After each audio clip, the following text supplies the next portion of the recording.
Alright, shalom, shalom. Get myself situated real quick. See, this is where we are. Let's see if I can give you all a quick glimpse of where we are. You know?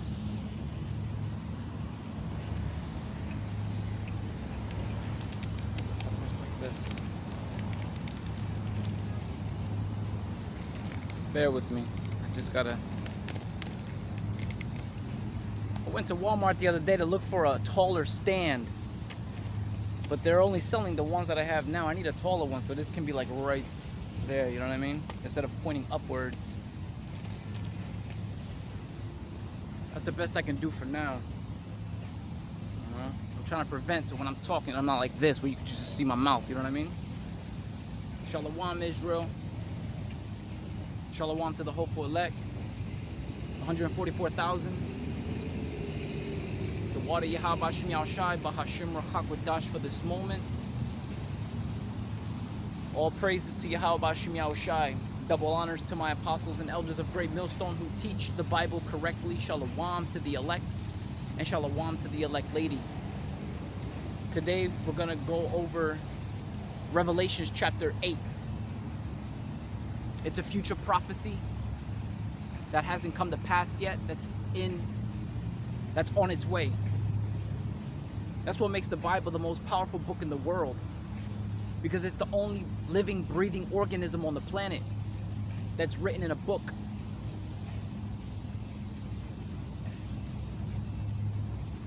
Revelations chapter 8. Revelations chapter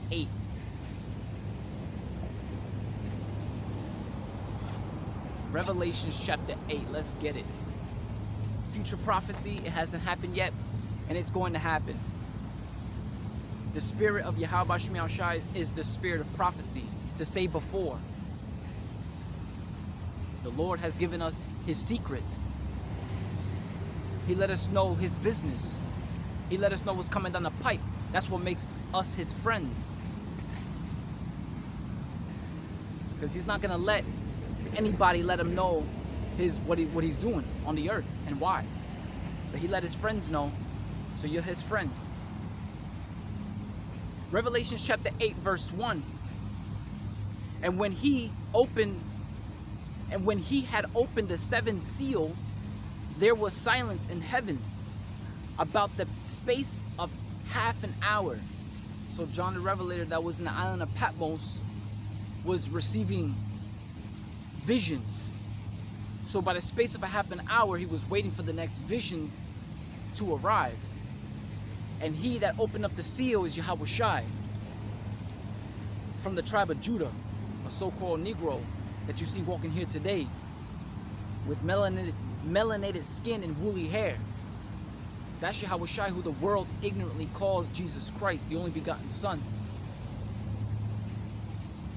And Revelation chapter 5 goes into the spiritual realm of how he was the only one, how he is the only one that was able to open the book and read thereon and understand the understanding of the scriptures. So Revelation chapter 8 verse 1 is a vision of what's going on in the spiritual realm. And if you know the movie Thor, Asgard, that's Thor's kingdom in that make-believe movie. They got these ideas from the scriptures. Because here's the word. Let me see if you can see it real quick. I don't know if you can see it. That's Asgard. I'm going to read a couple sentences. It says, the Norse mythology, Asgard, is the home of the gods. And that's it right there. So you go to YouTube, you look up Asgard, you know, opening scenes of, or how about Black Panther? When you saw the movie Black Panther when it came out in theaters, you saw how he was riding in that chariot, that spaceship, and when he entered into the world of the Black Panther, it was like a whole golden city. It was like a whole city of advancements and all that. But Thor is a better example of Asgard. Asgard is an example at a very low, an example of the kingdom of heaven. The kingdom of, not the kingdom of heaven, but Yahweh's throne, excuse me. I'm getting excited, so I'm speaking too fast. Let me slow it down and pace myself. Ashdod is an example of how there is a spiritual realm where the Heavenly Father is. There's a whole throne, there's angels and everything. Okay? So that's what John is seeing. He's seeing a vision of what's going on in the spiritual realm. And this is what he sees. And when he had opened the seventh seal, there was silence in heaven about the space of half an hour. And I saw the 7 angels which stood before the Most High, and to them were given 7 trumpets. The 7 seals, 7 trumpets, or 7 woes, 7 destructions. That's what it is. It's 7 destructions, 7 woes, 7 seals. And right now in Revelation chapter 8 is going into the 7th one, the last trumpet. Revelation chapter 8 is a future prophecy of Armageddon, World War III.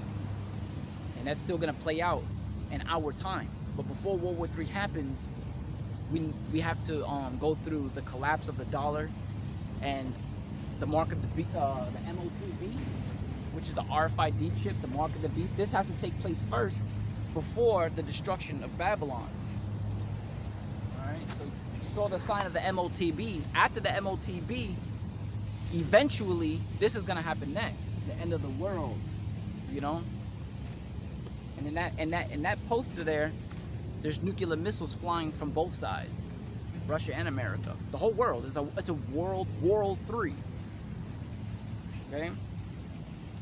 Revelation 8 verses 2, and I saw 7 angels which stood before the Most High. His name is Yahweh, and to them which given 7 trumpets. I got some notes here on verse 2. Let's see what it is.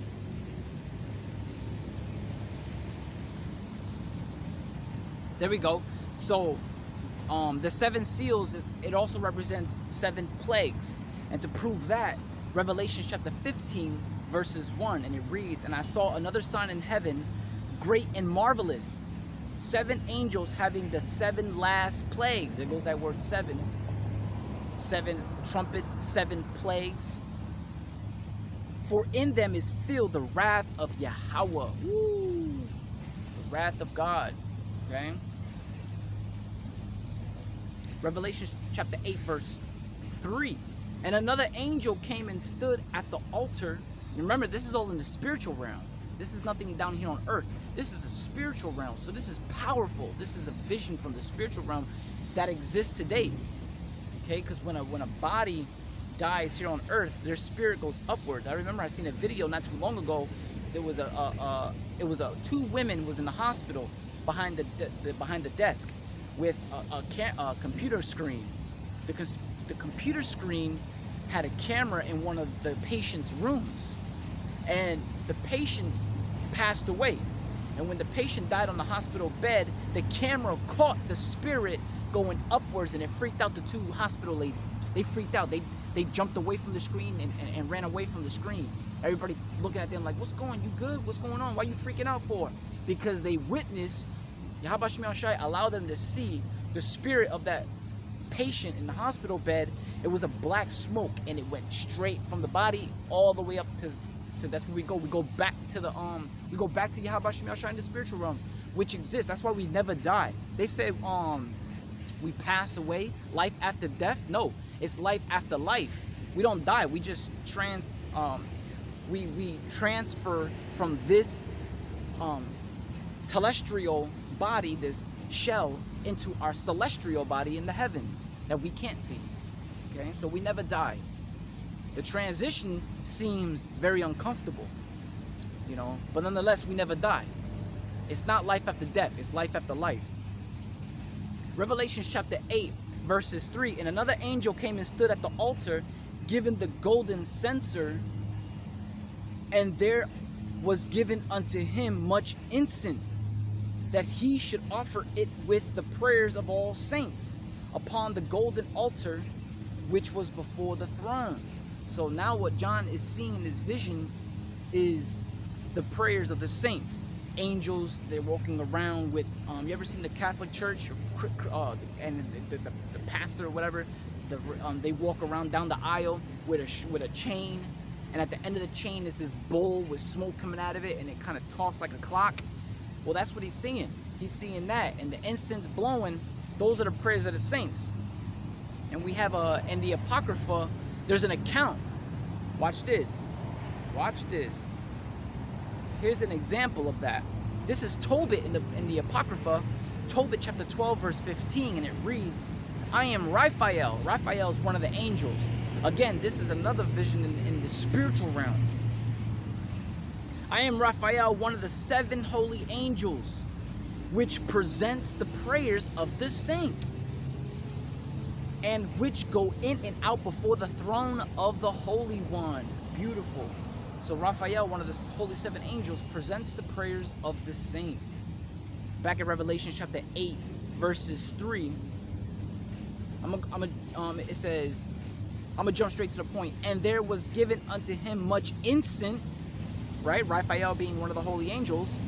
And he should offer it with the prayers of all saints upon the golden altar, which was before the throne. All right? And the smoke of the incense, which came... Well, hold on, there's a big noise coming around from the side. Let's wait until he pass. He's riding on a...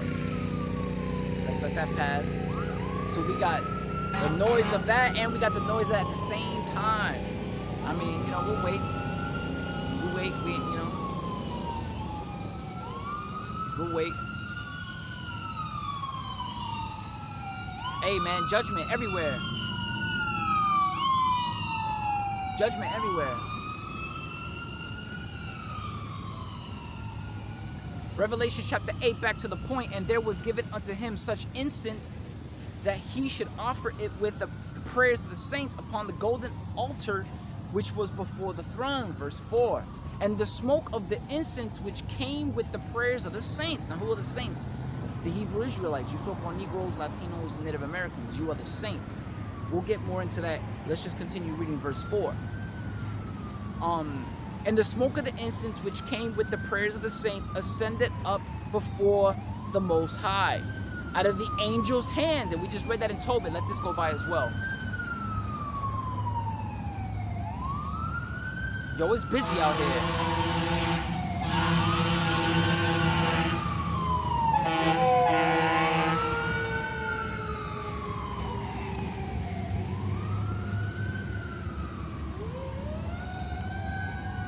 Alright, so now I'm going to read verse 4 again. Revelation chapter 8, verse 4. And the smoke of the incense which came with the prayers of the saints. You so-called Negroes, Latinos, and Native Americans, you're the saints. And a lot of you Negroes, Latinos, and Native Americans are going to look Chinese, you're going to look Indian, you're going to look white. So it's not about the outer appearance. The only time the outer appearance is really stressed upon and important is the true identity of the Messiah and who the true identity of Esau, Edom is. Because all this is evil versus good, good versus evil, Jacob versus Esau. All right, that's what it's all about. It says, and the prayers of the saints which ascended before the Most High out of the angel's hand. Now let's see what notes I got here for verse 4. Right, because who are the Israelites? Who are the saints? The saints are the Israelites. Okay. Now let's see the first scripture to prove that the saints are the Israelites real quick is Psalms chapter 50 verses 1. Then we're going to jump down to 5 and 7 through 7. Psalms chapter 50 verse 1. The mighty power, his name is Yahweh, and his only begotten son Yahushai, even the Lord have spoken and called from the earth, from the rising of the sun unto the going down thereof, gather my saints together unto me, those that have made a covenant with me by sacrifice. And we made a covenant when we were with Moses in Mount Sinai, and we made a covenant to follow the law, statutes, and commandments. All right, we made a covenant, we made a promise that we were going to follow the law, statutes, and commandments. And he's only given those covenants to you so-called Negroes, Latinos, and Native Americans. Okay, these are our customs. These are Yahweh Hashem Yahshua's customs that he gave us, that he blessed us with, to represent him here on earth. We are ambassadors. We are walking gods. We represent the God of gods. Okay, but here on earth. All right.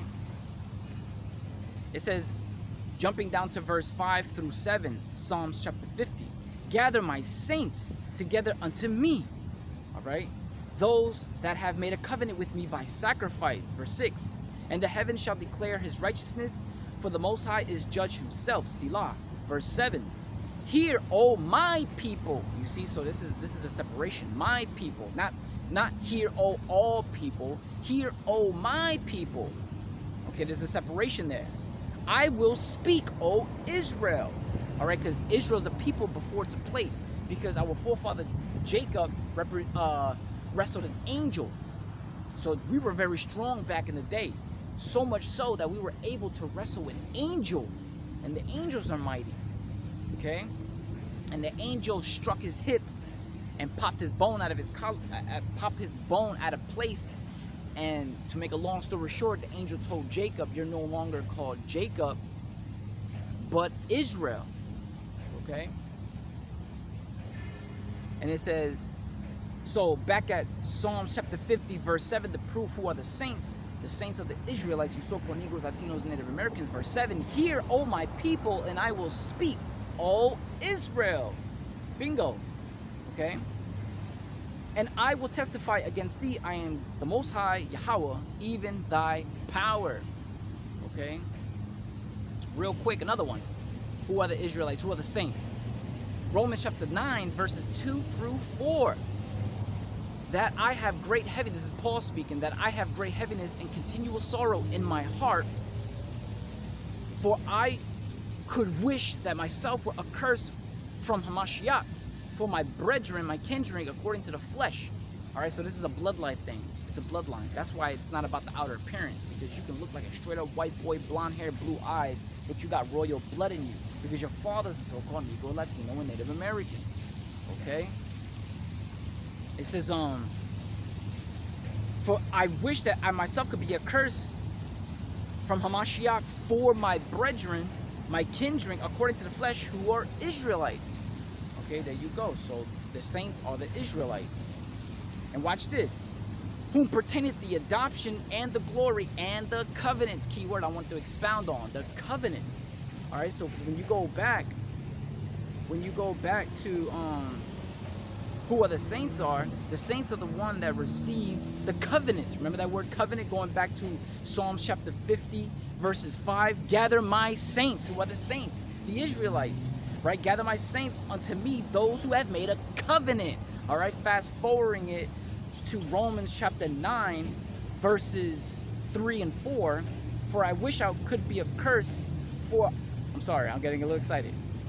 For I could wish that myself were accursed from Hamashiach for my brethren, who are my brethren, my kindred, according to the flesh, who are Israelites, to whom pertaineth the adoption and the glory and the covenants. So the Israelites receive the covenants, who are the saints. All right? Who, when we do pray, there's angels in the spiritual realm that receive our prayer by way of the incense that we're reading in Revelation chapter 8 that goes before the throne of the Holy One. His name is Yahweh. All right? Beautiful. Who are Israelites, pertaining the adoptions and the glory and the covenants and the giving of the law, and the service of the Most High, the angels, the service of the Most High. We're praying to the Heavenly Father. Our prayers are going up to the heavens, to the third heaven. And our brothers, the angels, they present our prayers. All right, they're serving us. Call Yahbashim Yahshai. You know, that's powerful. You know, that's powerful. Angels serve us, man. That's powerful. It says, and the giving of the law and the service of the Most High and the promises. Beautiful. And, you know, and one more for edification's sake, because this, I'm telling you, it's flowing. You know what I mean? So like the sound of that water. Check it out. That's Kol Yabashim Yahshai. I'm sorry. I gotta unloosen this real quick. Look at that water right there. Let me see if you can get it real quick. See that water? Yeah, the sound of that water is flowing, baby. You know. All right, so it says, this is Psalms chapter 148, verses 14. Who are the saints? Who are the saints? Watch this. So I exalt. He also exalted the horn of his people. And the Lord is going to lift up a standard to chosen men out here that are your everyday. They appear to be nobodies. Your retailers, your carpenters, your mailbox, you know, your warehouse. You know what I'm saying? You know, they don't appear to be nobodies. They appear to be poor. They appear not to have much, but they have everything because they have Yahweh Shem Shai, and Yahweh Shem Shai has and owns everything. You know what I mean? So the Lord is going to exalt the horn of his people. He's going to raise up a standard. He's going to renew your strength. You're going to literally become, and you already are a walking weapon. But he's really going to upgrade you. Okay? He's going to exalt the horn of his people. And, I mean, the praise of all his saints. Woo! Even the children of Israel. So who are the saints? The children of Israel. So for Negroes, Latinos, and Native Americans. Okay, a people near unto him, praise Yahweh Bahashim Yahweh Shai Wa Rahak Wadash. Beautiful. All right. Revelation chapter 8, verses 4, and we're gonna skip. It says, "And the smoke of the incense which came with the prayers of the saints ascended before the Most High out of the angels' hands." Verse 5. "And the angels took the censer and filled it with the fire of the altar and cast it into the earth, and there were voices and thunderings and lightnings and earthquakes." And you know what's powerful is that prophesying the downfall of Babylon the Great, Scripture says prophesy to the wind. So when even prophesying about World War III right now is what's helping it become a reality, speaking it into existence. You know what I'm saying? And we're prophesying to the wind, and it's like an echo. When you go to a cave and you say, hello, hello, hello, the cave is going to say back to you, hello, hello, hello. So if you go to a cave and say, Babylon's going to be destroyed, Babylon's going to be destroyed, it's going to come back to you, Babylon's going to be destroyed, Babylon's going to be destroyed. All right, so I say that to say this because in verse 5 it says, "And the angels took the censer and filled with the fire of the altar and cast it into earth, and there were voices and thunders and lightning and earthquakes." So we're speaking it into existence that World War III is going to happen by way of nuclear missiles, and verse 5 is going into, he's seeing the visions of the nuclear missiles coming down on Babylon the Great. He's witnessing World War III in this vision. This was written thousands of years ago, and it's happening, and it's about to happen. It's really about to happen. There's a lot of wars going on in the Middle East, man. This thing is not slowing down at all, man. This thing is not slowing down at all. All right? Everybody, all the nations are gathering up onto Gog and onto God, Russia, man. Okay? It says, now let's prove that the earthquake is talking about nuclear missiles. Because when we go to Revelation chapter 6, verses 12 and 13, it says, "And I beheld when he," okay, the water Yabashimashak, because he's riding in that lawnmower, but he's not accelerating where it's really loud, you know what I mean? He's kind of riding cool. That's your power, how the Lord has him in control like that. It says Revelation chapter 6, verses 12 and 13, and it says, "And I beheld when he had opened the sixth seal, and lo, there was a great earthquake. And the sun became black as sackcloth of hair." All right, it became black because when the missiles drops on Babylon the Great, aka America, it's gonna block the sun, so the temperature is gonna go down. It's gonna be cold, And it says, and the moon became as blood, a lot of blood. The fire in the sky is gonna be red. It's like a bloodshed here on Earth. It's a lot of death and destruction, man, with these nuclear fires. These warheads, man, they do hurt. It says, "And the stars of heaven," the stars is symbolic to, because the Bible is written metaphorically. Some things are literal, but some things are metaphorically. So these stars represents the missiles, all the thousands and millions of missiles falling from the sky. And at nighttime, when you see the stars in the skies at night, imagine all those stars being missiles. It's a lot of missiles. All right, so the stars of heaven fell unto the earth, and that's how you know it's not talking about little stars, because every night when we look up at the sky, all those stars, you don't see them falling on the earth. So what is it really talking about? It's talking about the nuclear missiles, all right? It says in the star. Oh, let me show you the picture. Let me show you the picture. Look at the picture. Look, and they look like stars too. Look at all those stars. They look like stars. Your pa. That is your pa, man. Look at all those stars. That's a lot of stars, man. Okay. And the Revelation chapter 6, verse 13, going into how can we prove that in Revelation chapter 8, verse 5, the earthquakes is going into the nuclear missiles, right? The stars of heaven fell into the earth, even as a fig tree casted her untimely figs, when she is shaken by a mighty wind. So imagine, like the season fall. When the season fall happens and all the leaves fall from the trees and the wind blushes through those trees and all those leaves fall from the trees, all those individual leaves represent nuclear missiles. Gonna be a lot of missiles, man. Okay? Here is another scripture to prove that in Revelation chapter 8, verse 5, the thundering in that verse, the earthquake in that verse represents nuclear, the destruction, the vibration. It's gonna cause the earth, it's gonna cause the earth to shake. All right, it's Isaiah chapter 24, verses 18 through 20. And it shall come to pass that he who fleeth from the noise of the fear shall fall into the pit. The noise, man, that it's gonna be a loud noise. That's the only noise that's gonna be heard, man. First, you're gonna hear the siren, and then the only noise that's gonna be heard is the nuclear missiles, man. That's it. That's it. You know what I'm saying? And it shall come to pass that who shall flee at the noise of the fear shall fall into the pit, and he that cometh up out of the midst of the pit shall be taken in a snare. For the widows from on high are open. I'm sorry.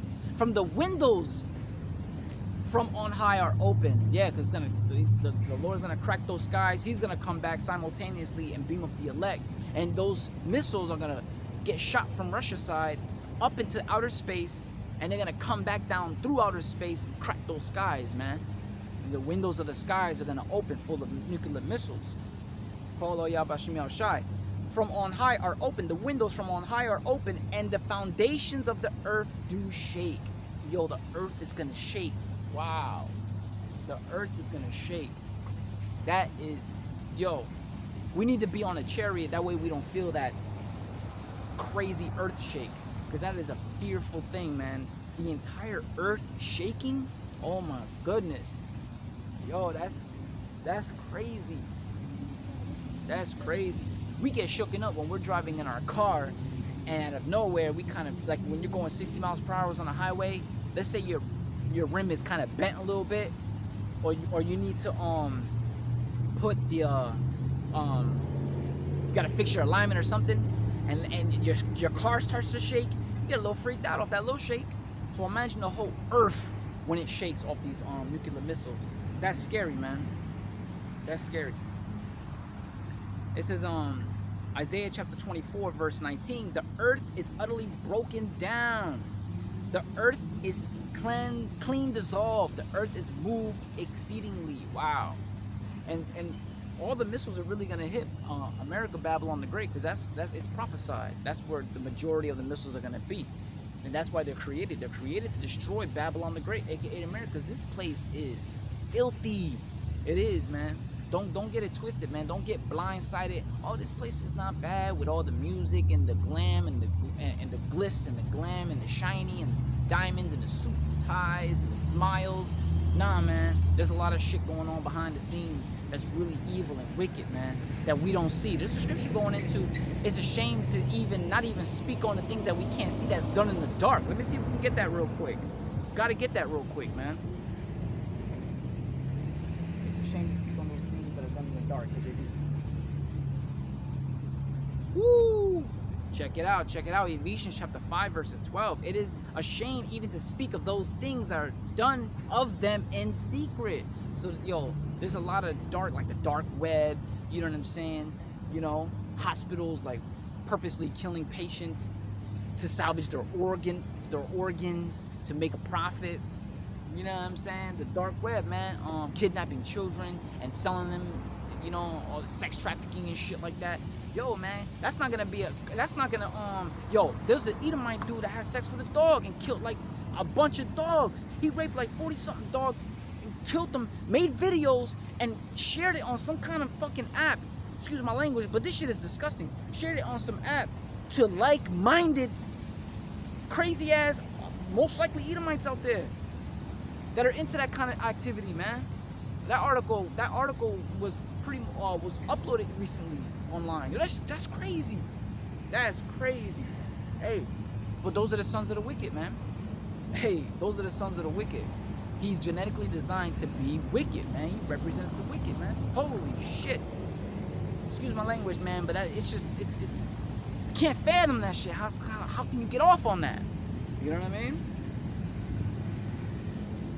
That's why this place got to be dissolved. Clean dissolved, man. This place is defiled, man. This place is defiled. Verse 20, Isaiah chapter 24, verse 20. To also prove that in Revelation chapter 8, verse 5, that we're in what's that earthquake that John saw, which is the earth shaking because of the nuclear fire that he's witnessing, seeing World War III take place.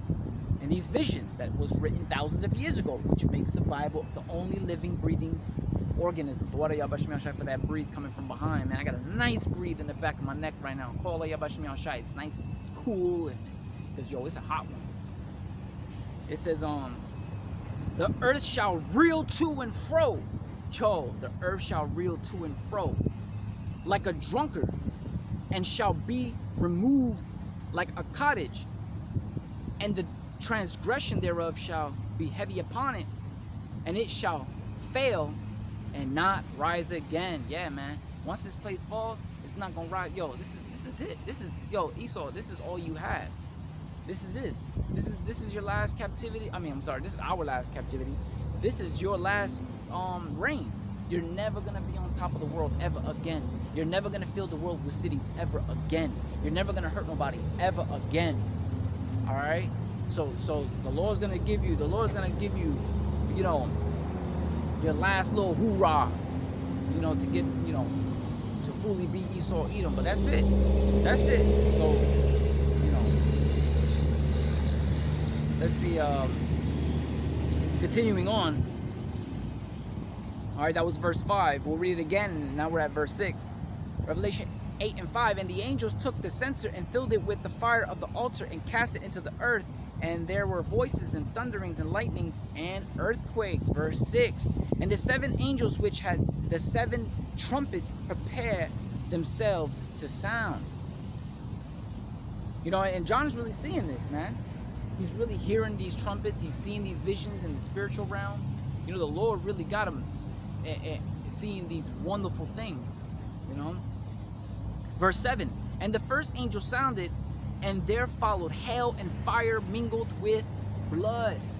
All right, again, this is going into those missiles again. He's witnessing a vision, seeing World War III, and World War III hasn't even happened yet. So that's what this camp session is all about, is to prophesy something that hasn't happened yet. World War III. Okay, prophesy something that haven't happened yet. World War III. Lord's will I remember to put that on my title, on the title of this lesson. Prophesying something that hasn't happened yet. World War III. As a matter of fact, bear with me. I'm gonna go ahead and save that in my notes real quick. Let me send it to myself real quick. Bam. Prophesying something that hasn't happened yet. World War III. Man, it's moments like this that makes it worthwhile, man. Man, it's moments like this that makes it so beautiful and so real. That makes Yahweh Shem Yahushai that much more real. He's real. Alright? So, this is Revelation chapter 8, verse 7. And the first angel stood, and there followed hail and fire mingled with blood. And there were cast upon the earth. The third part of trees was burnt up, and all the green grass was burnt up. Now, the third part of men is the sons of the wicked. The sons of the wicked is Esau, Edom. And we're going to prove that real quick. But let me also prove something that the Rachakudash Yabashmi Ashai showed me today walking here. Because I'm thinking like, man, how can I show an example of to prove that the third part of man is Esau Edom? Look at the sign alone. This sign that was created alone. Look at this. All right, so this is the Table of Nations, right? You can see that, the Table of Nations. All right, look how beautiful this is. Look how beautiful this is. So the first three you see here, the first three you see Israel, Yasharallah, the 12 tribes. These are the sons of God, right? That's one. Two, the Table of Nations, you got the sons of God, one, the sons of men, which is the Table of Nations, the heathens, and you have the sons of the wicked, which is the third part, the number 3. So you got the sons of God, and then from 3 all the way down to 18, you got from India all the way down to the Spanish and Syria and all that. Those are the sons of the nations, right? And then you have here in red, Edom, the sons of the wicked. Okay, so I thought that was pretty interesting. How Yasharallah, the 12 tribes, the sons of God, are highlighted in gold. Then you have the white man Esau Edom, Adawam, and that's highlighted in red, right? And then the rest of them is just basic, you know, highlighted in regular black ink. You know what I'm saying? You know, those are the dead, man. These heathens, they're just created to serve you. You so-called Negroes, Latinos, and Native Americans, man. They're servants, okay? We deal with them righteously, though. You know, we don't just be assholes to them. You know what I mean? They're gonna be happy under Yahweh Shai's rule. All these heathens, they're gonna be happy, man. So they'll be all right. They'll be happy. Now it says here, verse 7. And I remember I can only do 1 hour and 40 minutes. I would have to, you know, invest in a better phone to record. But this little phone can only endure 1 hour and 40 minutes, man. You know, and we're only on verse 7. You know, so this looks like it's gonna be a part 1, but it is what it is, man. Lord's will, you're being edified, though. Lord's will, you're getting some understanding through these precepts.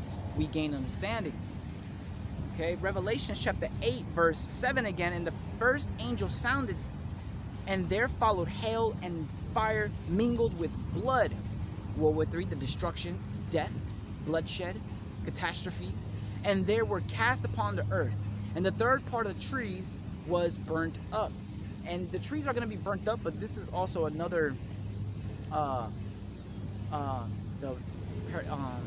figuratively speaking scripture. This is another figuratively speaking scripture. Trees, figuratively speaking, human beings. In this case, Esau Edom, he's the third part of man. You got the sons of the wicked. I'm sorry. You got the sons of God. You got the twisting of the tongue. You know what I mean? Slip of the tongue. You got the sons of God, the sons of man, the sons of the wicked. Okay? So the third part of the trees is the sons of wicked, which is Esau Edom. All right, real quick. All right, trees represents people. Revelation chapter 9, verses 13 through 15 is going to prove that. And the sixth angel sounded, and I heard a voice from the 4 horns of the golden altar which is before the Most High, saying to the 6 angels which had the trumpets, loose the 4 angels which are bound in the great river Euphrates. And the 4 angels were loose, which were prepared for 1 hour and a day and a month and a year to slay the third part of men. All right, well, that's going into the third part of men, to slay Esau, because it's going to be brother against brother, Russia against America, Russia and their allies against America and their allies. But ultimately, Russia's your Edomites too. The Lord is just using you to destroy Babylon the Great. Okay, because if a kingdom divided, if a house divided against itself, that house cannot stand.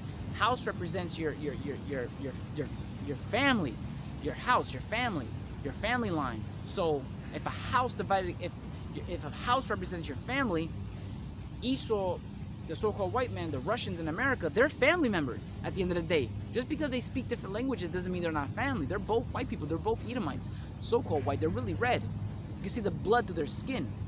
Okay, if they're embarrassed, if you crack a joke and they laugh super hard, they're gonna get red. If they get mad, they're gonna get red as fuck. All right.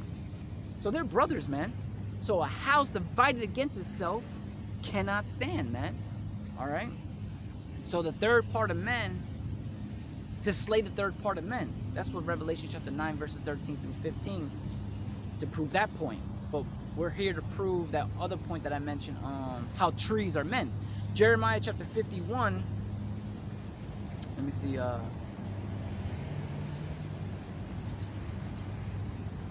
I might have saved it on another. I might have saved it on another. That's fine. I have one. Watch this. The root of David, KJV. There we go. All right. So Revelation chapter 22, verse 16. I, Yahushua, have sent mine angel to testify unto you these things in the churches. I am the root of the offspring of David. So, you know, what's root symbolic to trees? Okay. So that's the point on that. So when it says here in Revelation chapter 8, verse 7, and the first angel sounded, and there followed hail and fire and mingled and blood, and they were cast upon the earth. And the third part of trees, you see, root of David, all right. And when Adam went to hide from the Most High, back in the book of Revelations, he hid among trees. That's symbolic, as he hid among the heathen nations, the other people, okay. It says, the third part of trees was burnt up. All the green grass was burnt up. Okay. Verses 8. And the second angel sounded, and as it were a great mountain burning with fire. Now, the great mountain, that's going into governments. And America's government is going to be burnt up. Okay. With fire, was cast into the sea, and the third part of the sea became blood. And the sea waters, again, metaphorically speaking, that represents people, and we're gonna prove that. So it's just repeating itself. The third part of the sea, the third part of ships, the third part of man, the third part of trees. It's all the third part of man. It's all going back to Esau Edom, because he's the third part of man. Sons of God, sons of man, sons of the wicked. That's the third part of man. Okay? That's the third part of man.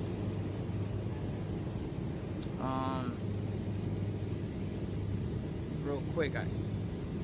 Alright? So, now we were supposed to prove the sea. Watch this. Watch this. Watch this. Revelation chapter 17, verses 1, and we're going to skip down to 17.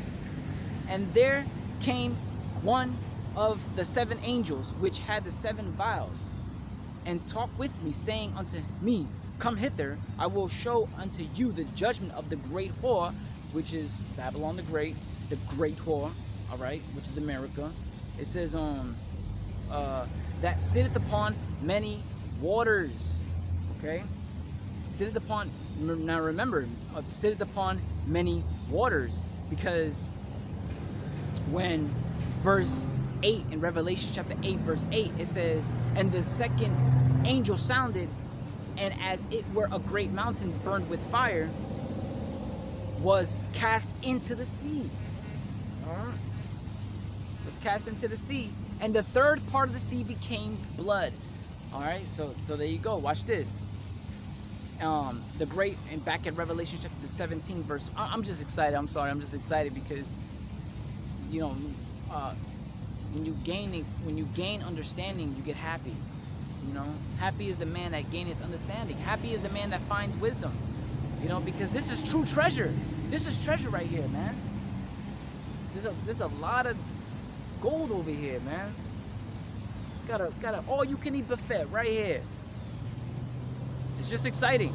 All right. So what are we doing right now? We are proving that in Revelation chapter 8, verse 8, when it says the third part of the sea became blood, sea is also symbolic to people. All right, we're about to prove that. Revelation chapter 17, verse 1, again, and we're going to jump to 15 to prove that. Revelation chapter 17, verse 1. And there came one of the 7 angels which had the 7 vials, and talked with me, saying unto me, Come hither, I will show unto thee the judgment of the great whore that sitteth upon many waters. 15, verse 15. And he said unto me, The waters which thou saw, where the whore sitteth, are peoples, multitudes, nations, and tongues. Man. Revelation chapter 8, verse 8. And the second angel sounded, and as it were a great mountain burning up with fire. We're going to get into that great mountain now. Old destroying mountain. All right. Mountain represents government. The government of America, man, destroys people, man. We're going to get that. We'll get it right now.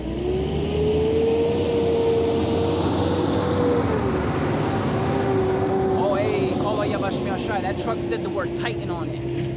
Hey, that truck said the word Titan on it when it drove by, man. You know, sometimes our eyes naturally lock onto things, and those things are not to take lightly. Some things are signs to consider. You know, let's get the word Titan real quick, and then we'll go back into that destroying mountain. I just want to get the word Titan for edification's sake. All right, Titan, a member of a mythological race or of giants. So if we take out the mythological part, put your thinking caps, spiritual thinking caps on. Titan is a member of a race of giants. All right, so we are those giants. You know, that's another breakdown that I did visit one time and knew how to break it down. I gotta revisit it again. But we are the giants. We are the sons of God, man. Okay. It says, wow, Kolo Yabashimi Shai, man. That's it right there. That was enough edification right there. Now back to the burning mountain. The burning mountain, all right? When you go to Isaiah, let's see what I got here for the burning mountain. Put in my notes.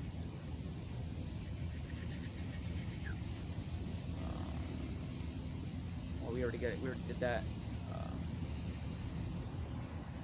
Burning mountain. I know it's bookmark. I know it's Jeremiah. All right, Jeremiah chapter 51, verse 25. Thank you for bearing with me. It says, Jeremiah chapter 51, verse 25, Behold, I am against the old destroying mountain. Okay? Now, real quick, I'm going to go to the blue letter of the word mountain just to prove that that's what it's talking about. All right? I'm going to the blue letter now. Inner liner. Reserve. Mountain. Let's see what it says. Mountain. Hill, mountain, hill, country. Country. Okay? Promotion. All right?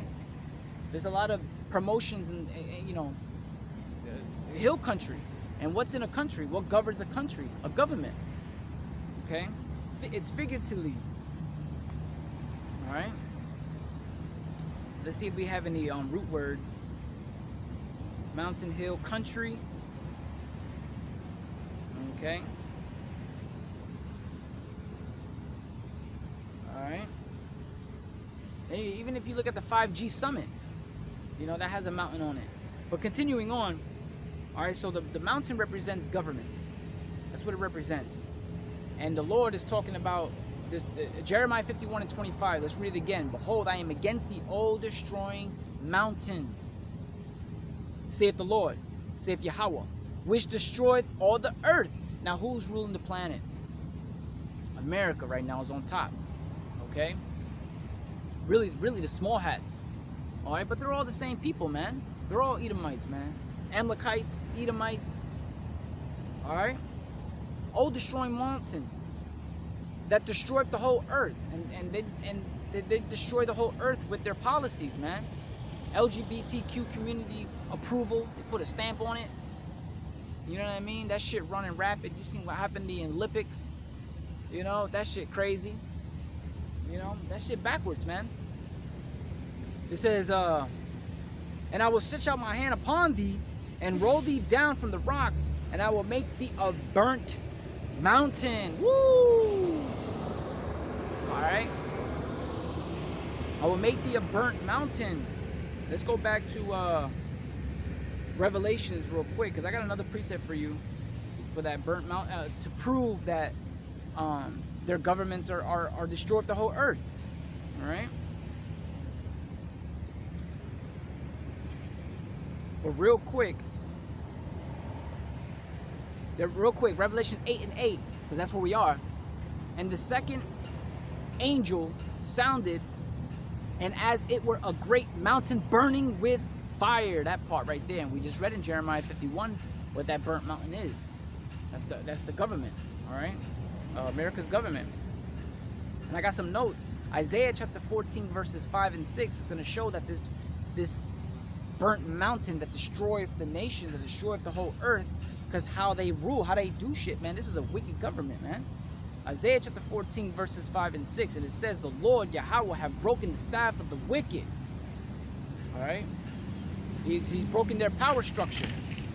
He's broken their rulership. This is another future prophecy. And the scepter of the rulers, he who smote, now this is going into that the government, the Esau Edom, he who smote the people in wrath with a continual stroke, he that ruled the nations in anger is persecuted, and none hindereth. You see? Let this go by. And none hindereth, man. With a continual stroke. They're ruling with a continual stroke. Alright? They're ruling with a continual stroke.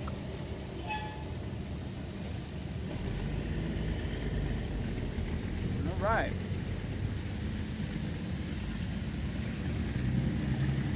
Alright, now moving back to let's go back to Revelations chapter 8. Now we are in verse 9.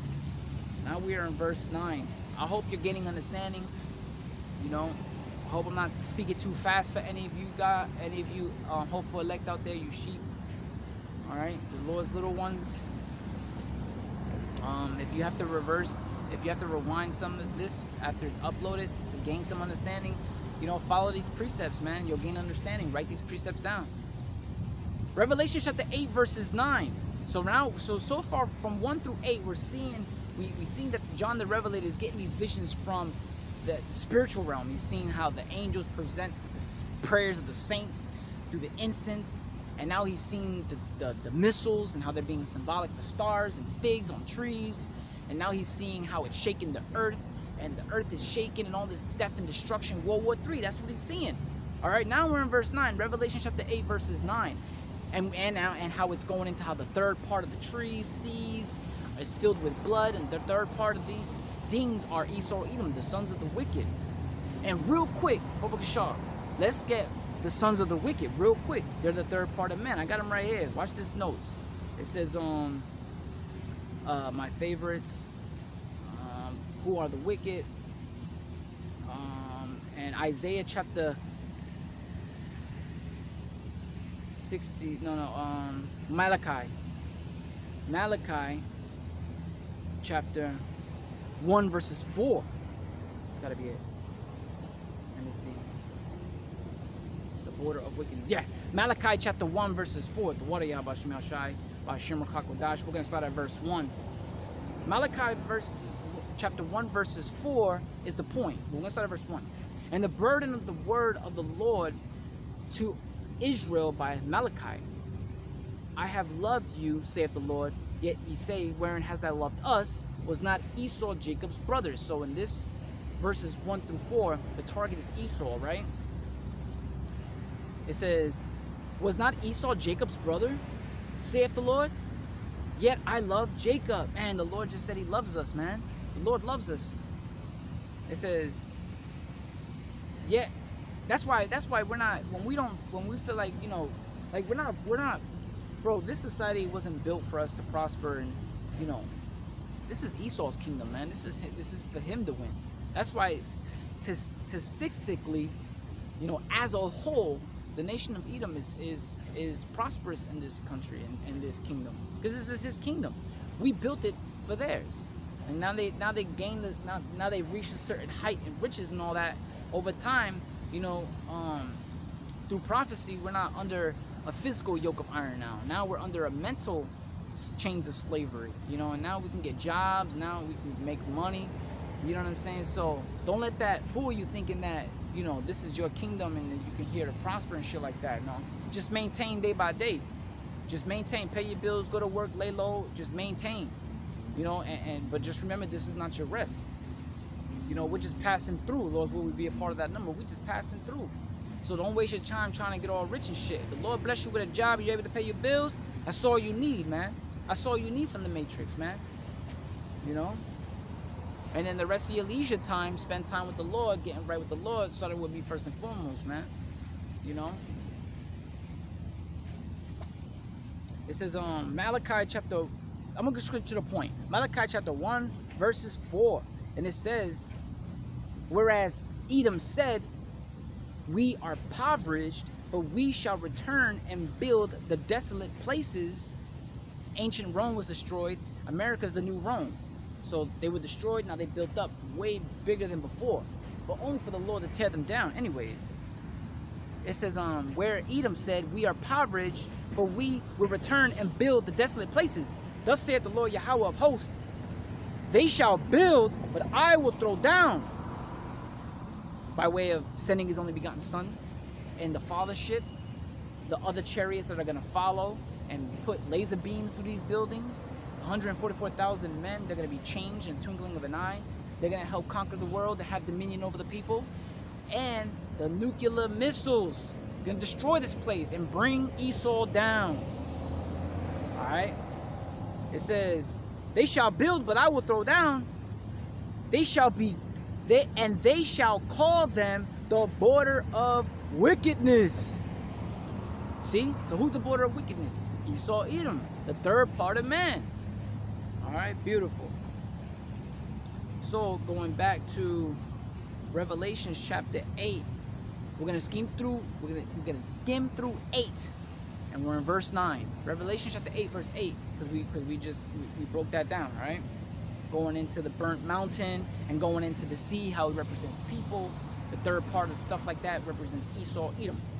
Okay? The wicked, which is the so-called white man, and he's really not white, he's red because he lacks pigmentation. You see the blood flowing through his skin. Alright? Revelation 8, chapter 8, verses 8. And the second angel sounded, and as it were a great mountain burning with fire, was cast into the sea, and the third part of the sea became blood, verse 9.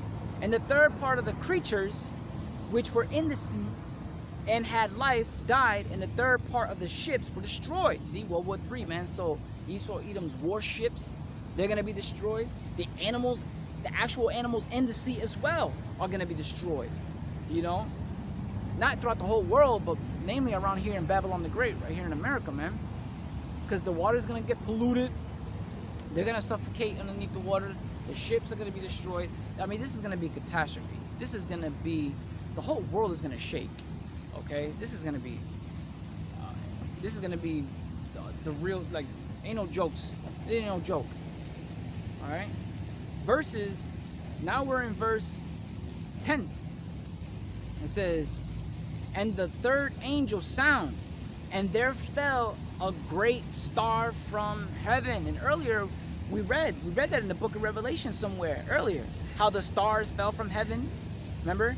And how it was mentioned when you're out at night, you see the stars and you don't see them falling. So it's not talking about actual stars, it's talking about missiles.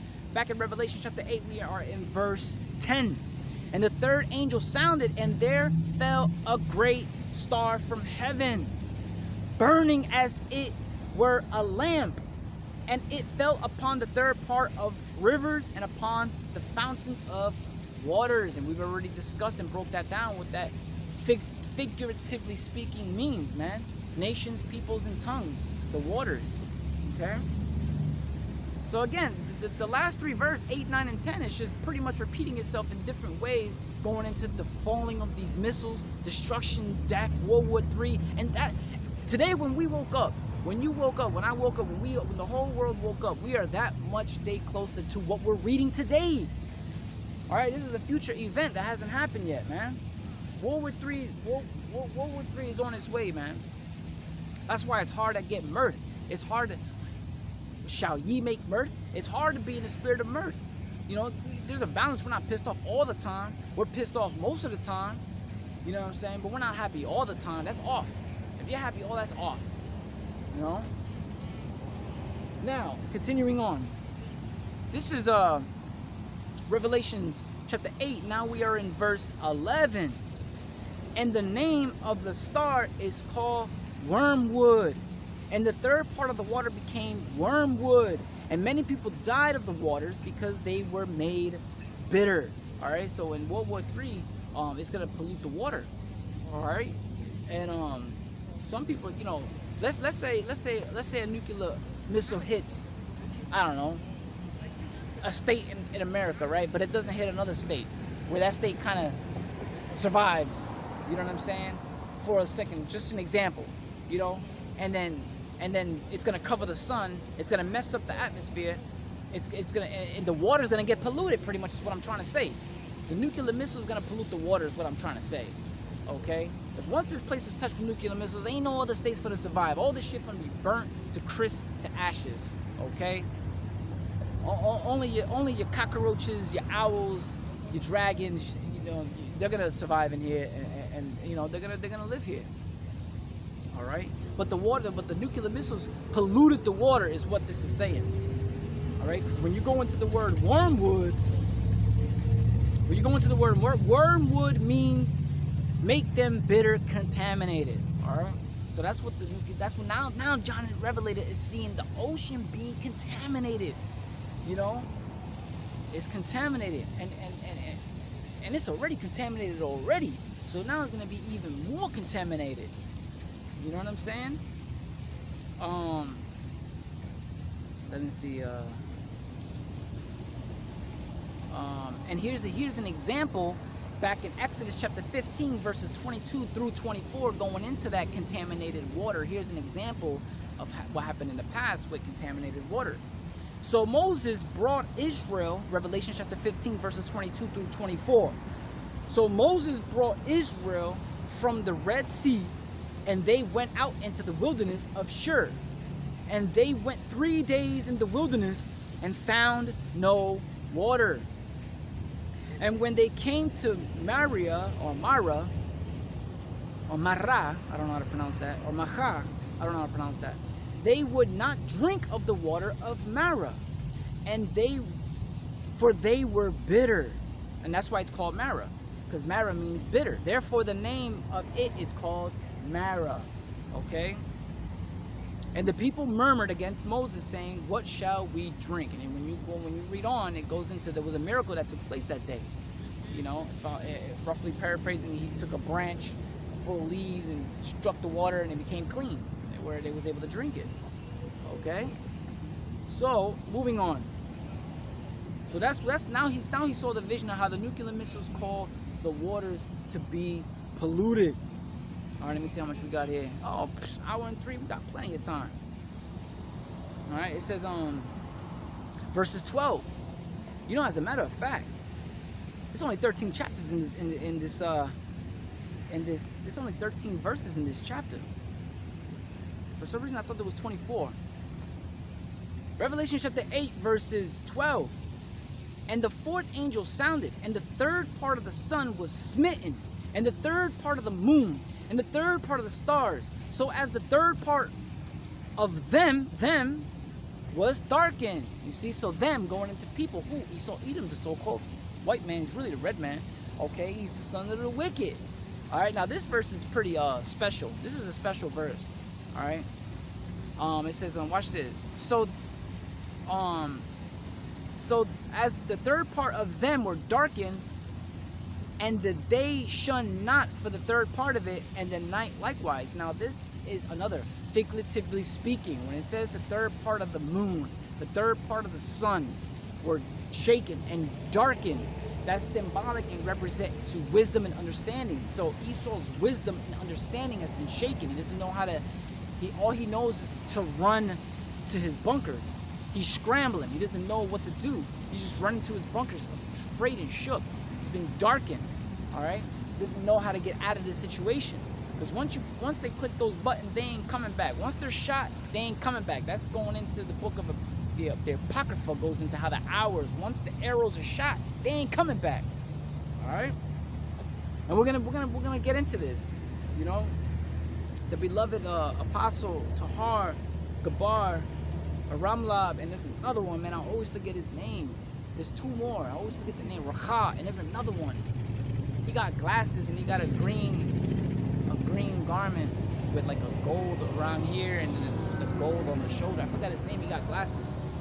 But they were breaking it down, and it was just amazing what Yahweh Shem Yahshua revealed to them through those honorable vessels to share with us freely, man.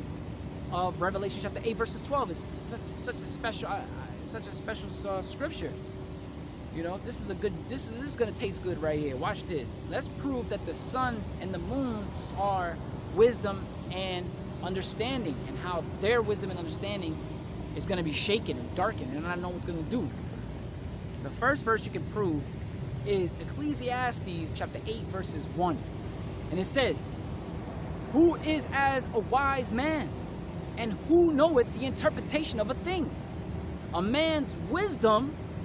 How can the sun represents wisdom? "A man's wisdom maketh his face to shine." And what shines? The sun. So shine is symbolic to is compatible to the sun. All right. A man's wisdom causes his face to shine, and the boldness of his face shall be changed. And real quick, let's go more into the sun, because when you Job chapter 31 verses 26, how shine and sun are compatible. It says, Job chapter 31 verse 26, "If I beheld the sun when it shine." You see? So wisdom causes the man to shine. Shine is symbolic to the sun. Job chapter 31 verse 26, "If I beheld the sun when it shined, or the moon walketh in brightness." But the point is, if I beheld the sun when it shineth. Ecclesiastes 1 and 8, "Wisdom causes thy face to shine." Revelation chapter 8 verses 12, going into how the sun shall be darkened, the third part of the sun. Esau's wisdom and understanding is going to be darkened, and not going to know what to do. You know? The left-handed side is destroyed. Man, this is beautiful. Hey, this is therapeutic right here, man. I feel so relaxed. I can just post up right here until the chariots come back, man. It just feels so good to be out here. For everything, man. You know? Now, real quick, let's go into the moon. How the moon goes into understanding. So let's read Revelations 8 and 12 once again, and we're going to break down how the moon goes into representing understanding.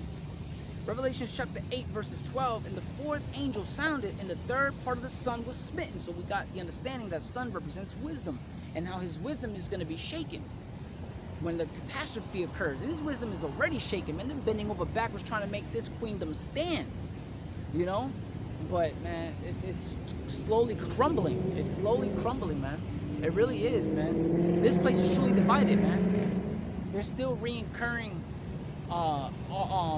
uploads throughout social media with your average Edomite, average Joe Edomite, just, you know, making claims that, hell, even the governor of Ohio, the senator of Ohio, made a bold statement in front of the whole world saying, you know, the only way to save America is to have a civil war. Later on, maybe hours or a day or two, he caught backlash, and of course, I apologize for saying that. Well, you know what? The damage is done. You've already said it. You already spoke that into existence, man. So you can't take that back. You've already spoke it out into the atmosphere. You already spoke that vibration. The only way to save America is by civil war, and that's scripture. That's prophecy, man. All hell breaking loose, prophecy. You know. So yeah, man, they scrambling. They don't know what to do. They don't know what to do, and it's leading them to do what? Go back to their blessing, man, which is the sword. Hey, that's how you know. That's why it says. That's why it says the devil shall come upon thee having great wrath, because he know but he had but a short time. See, he know his time is running out, so he's scrambling. His sun his understanding has been darkened. He don't know what to do. So he's gonna do what he do best. He's gonna go back to his sword, his blessing, man. He's gonna run out here rampant like a vagabond. Hey, the Lord gonna lift up a standard, man, because you ain't gonna put your true prophets, starting with the elders, apostles, great millstone down, and your sincere affiliate camps throughout the four corners of the earth. They're gonna be protected in that day, man. You know, you're gonna get a lot of us, but you ain't gonna get all of us. Especially not gonna get Yahweh Shai neither. All right. It says, now let's go to the moon. The moon represents understanding. Revelation 8 chapter 12, and the fourth angel sounded, and the third part of the sun was smitten, and the third part of the moon, and the third part of the stars, and the third part of them was darkened. All right, now let's go to the moon. Now let's go to the moon real quick. The sun and the moon represents wisdom and understanding. Now, when we're gonna jump real quick to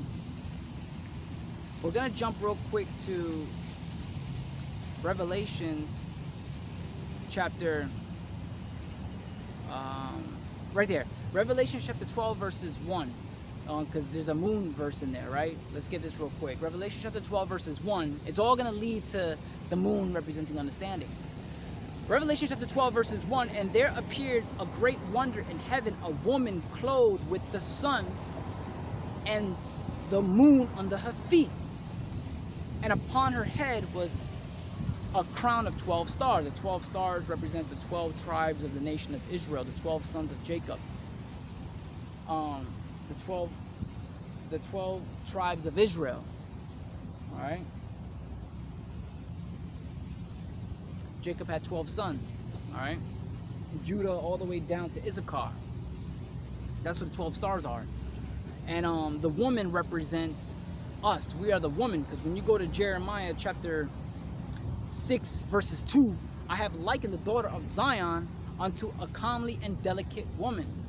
And then when you go to Jeremiah, see, so we're known as a comely and delicate woman. All right, that's why bid them to the marriage. You know, go out into the highways and byways and bid them to the marriage. Invite them to the marriage, because we're gonna get married to our husband, which is Yahweh Shai, speaking symbolically. Figurative, that's another figuratively speaking scripture. Okay, now because when we meet with the Lord's will be a part of that number to experience that wonderful privilege. When we get beamed up into them chariots, that's where the wedding chamber is going to be. That's where we're going to be married unto our King and Lord and Savior, Yahweh Bahashim Yahweh Shai Wa Ruach Kodash. Okay, Jeremiah chapter 3 verses 14, turn, O backsliding children, saith the Lord, for I am married unto you. See, so we're married so we're symbolically married to the Lord, man. All right, so you know, so the Lord wants us to behave like a obedient, humble, meek, kind wife, man, a good woman. The Lord wants us to obey like a good woman. And I pray the Lord put the spirit on you who are listening, and myself as well. I pray that he increase a spirit of good behavior, a spirit of being an ambassador for Yahweh Shai, and to walk in wisdom and obedience to those that are without, which is everyone around us. They don't know the truth. They don't understand what's going on. They don't even know who they are. You know? Jeremiah chapter 3 verses 14, turn, O backsliding children, and we're turning back to the law, statutes, and commandments, man. Turning back to the law, statutes, and commandments, to do the right thing, to do what thus saith the Lord, to live according to the scriptures, to be doers of the word, and not just hearers only. It says, turn, O backsliding children, saith the Lord, for I am married unto you, and I will take you one of a city, and two of a family, and I will bring you to Zion. He's going to bring us back to where we came from. And he chose us. Some prophets are relatable brothers, and the Lord chose two brothers out of their family. That's a blessing. And sometimes you can have 5 brothers, and the Lord just chose you out of your family. You know what I'm saying? So, hey. All right. So now that we understand that the woman in Revelation chapter 12 verses 1 represents us, the nation of Israel, we understand that the 12 stars represents the 12 children of Jacob, the 12 sons. Now the moon that was under her feet, it says a woman clothed with the sun and the moon under her feet. That was Revelations 12:1. Now when you go to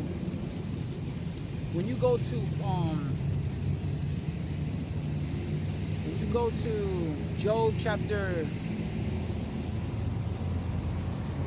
again back at Job chapter 1 verses 1, Job chapter 31 verse 26, if I beheld the sun when it shineth, or the moon when it walketh in brightness. So see how the moon, now the moon doesn't walk, but you see how the moon is symbolic to walking in brightness, and how we represent the woman in Revelation and how she's standing upon a moon. There's not a real woman standing upon the moon, no, when you look up in the sky. No, this is all symbolic. So the moon represents understanding. The woman represents Israel standing on the moon, standing on understanding. You know what I'm saying? Job chapter 31 verse 26 goes into how the moon walketh in brightness. The scriptures are the lamp before our feet. Now we know how to maneuver through the shadows of death. We can see. I can see clearly now. The rain is gone. We can see in the dark now. You know, because we've been enlightened with the scriptures. All right? So the sun represents wisdom. The moon represents understanding. And they don't know how to move. Their understanding, their moon has been shaken. And one more thing. Job chapter 28 verse 28. This is the icing on the cake. And unto man he said, behold, the fear of the Lord, that is wisdom. So, you know, when you go to a store or whatever, and you let's say you want to buy some food, and oh, can I have that rice and beans? And you see the beans got little chunks of pork in it. You're like, ugh, no, I'll just get black beans. You know what I'm saying? That's walking in wisdom. That's applying. That's putting the scriptures. That's putting the scriptures into action. When you apply the scriptures, when you become doers of the scriptures, you're applying wisdom. That's righteousness. And when you're applying wisdom, when you're applying fear, you're being righteous. And if you're being righteous, you're tapping into the vibration of immortality, because righteousness is immortality. You're walking like a God, and as the God you are. Okay? Now, watch this. Job chapter 28 verse 28. Unto many said, for the fear of the Lord, that is wisdom. Here's the moon part. And to depart from evil is understanding. All right? So remember in Job chapter 31 verse 26, when it says the moon walketh in brightness, all right? And when the moon walketh, that walking is synonymous to depart. In Job chapter 28 verse 28, when it says to depart from evil is understanding. The moon is equivalent to understanding. Okay? And to depart from understanding is to depart from evil, to walk away, to depart, to move away is understanding. All right? So that's beautiful how the moon walketh in brightness in Job chapter 31 verse 26. And it's beautiful how, you know, going back to Revelations chapter 8 verses 12, how the sun was smitten, the third part of the moon was darkened. So I try to put it all together. I try to put it all together to where it makes sense. And hopefully, Yahweh Shabbat Tazah, it makes sense, man. You know, and I'm just regurgitating what I've learned from my elders, man. You know? So I'm confident with what's just been said through the Ruach HaKodesh, thinking optimistically by faith, because I heard it through my teachers, man. My spiritual parents. Okay? And it makes perfect sense. It makes perfect sense, all right? Last verse, Revelation chapter 8 verses 13, and it reads, and I beheld and heard an angel flying through the midst of heaven, saying with a loud voice, woe, woe, woe, meaning world destruction, destruction, destruction, World War III. Okay, to the inhabitants of the earth, by reason of the other voices of the trumpet of the third angels, which are yet to sound. Woo! Which are yet to sound. It hasn't happened yet. This is a future prophecy. This is a future event that was written down thousands of years ago. And that's what makes the Bible a living, breathing organism, the most powerful weapon on the planet.